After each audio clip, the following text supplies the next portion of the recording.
তো আমাদের পুরুলিয়া জেলার এইসব পোস্ট অফিসগুলোতে আধার সংক্রান্ত সমস্যার সমাধান করা হয় বা আধার সংক্রান্ত পরিষেবা দেওয়া হয়।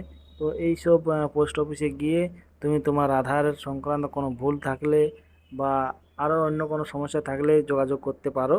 তো দেখতে পাচ্ছ আমাদের পুরুলিয়া জেলাতে এই 22টা পোস্ট অফিসে এইসব দায়িত্ব দেওয়া আছে।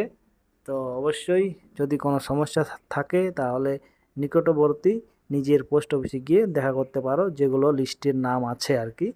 তো আর ভিডিওটা অবশ্যই পুরুলিয়ার হলে শেয়ার করে দিবে, কারণ ভিডিওটা মনে হয় কাজে লাগতে পারে অনেকেরই।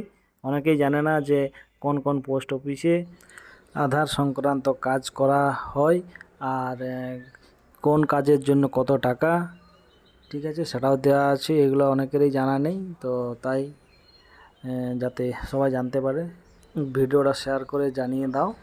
আর দেখে নে এইসব কাজগুলো হয় আর কোন কাজে কত টাকা লাগে সেটাও দেখে নাও।